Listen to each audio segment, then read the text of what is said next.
विवेक त्रिपाठी इस एनकाउंटर पे हमें और ज्यादा जानकारी दे रहे हैं, आपको सारी डिटेल्स दे रहे हैं हमारे संवाददाता विवेक त्रिपाठी इस वक्त हमारे साथ सीधा कनेक्ट है। विवेक, आपको और क्या जानकारी प्राप्त हो पाई है इस एनकाउंटर के बारे में?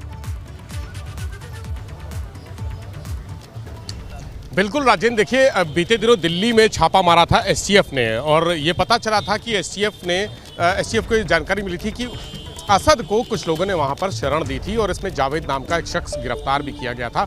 जावेद से इनपुट मिलने के बाद पिछले 12 घंटों से लगातार एसटीएफ झांसी में डेरा जमाई थी और वहां पर कोशिश की जा रही थी असद को जिंदा पकड़ लिया जाए। उस समय तक सिर्फ असद के बारे में ही सूचना थी कि वहां झांसी में असद मौजूद है, उसके साथ शूटर भी है, ये नहीं पता था। ये पता चला गुलाम भी उसके साथ है और दोनों के पास कई पिस्टलें थी, जो विदेशी पिस्टलें हैं वो पिस्टलें दोनों के पास थी। और ये बताया जा रहा है कि जावेद ने अपने एक करीबी की मदद से इन लोगों को पिस्टलें सप्लाई की थी। उसमें जीशान एक नाम है और एक और नाम है जिन्होंने पिस्टलें सप्लाई की थी असद को, गुड्डू मुस्लिम को और गुलाम को, और इसके अलावा जो उनके साथी थे, तमाम साथी थे, उनको पिस्टलें दी थी, कुछ पैसा भी दिया था। डॉक्टर इखलाक ने 1 लाख रुपए दिए थे। जब गुड्डू मुस्लिम उनके पास पहुंचा था भागते भागते, पुलिस से बचते बचाते, शरण की तलाश कर रहा था, ठिकाने की तलाश कर रहा था, सुरक्षित जगह पर उसको रुकना था। उसके पास पैसे नहीं थे, खाने के लाले पड़े हुए थे, बुरी तरह से परेशान था, कहीं रुकने का भी जुगाड़ नहीं था। तब वो इखलाक के घर पर पहुंचा था और वहां उसने 1 लाख रुपए कैश लिया था।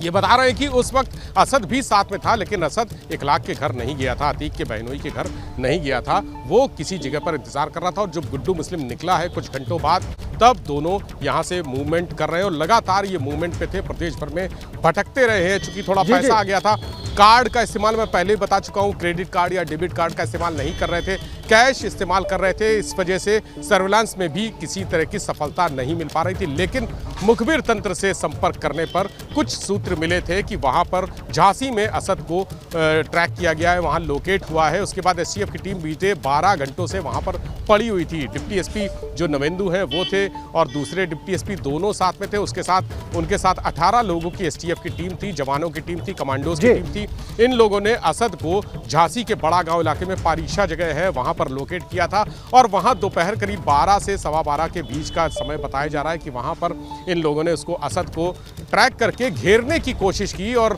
सरेंडर करने के लिए दबाव भी डाला। एक बार चेतावनी भी दी सरेंडर करने की, लेकिन असद ने जवाब में फायरिंग शुरू कर दी, गोलियां चलाई और गोलियां चलाने के बाद जवाबी फायरिंग की है पुलिस ने। उसमें इन लोगों को गोलियां लगी, असद को 4 से 5 गोलियां बता रहे लगी हुई हैं भागते समय, और उसी तरह से गुलाम को भी 3 से 4 गोलियां बता रहे हैं कि उसको 3 से 4 गोलियां लगी हैं। दोनों ने भागने की कोशिश की थी गोलियां चलाते हुए। और ये पता जो सूत्र है एसटीएफ के कह रहे हैं कि गुड्डू मुस्लिम भी वहीं कहीं इनके आसपास था। हालांकि गुड्डू मुस्लिम का अभी तक सुराग नहीं मिला है, एसटीएफ के पास इसकी जानकारी नहीं है। लेकिन जब आसपास के लोगों ने बताया कि इनके साथ देखे गए थे वो 3 लोग थे, तीनों लोग एक साथ थे, गुड्डू मुस्लिम भी साथ में था, ये माना जा रहा है। जो अंदाजा है एसटीएफ का, उन लोगों से शिनाख्त कराई जा रही है।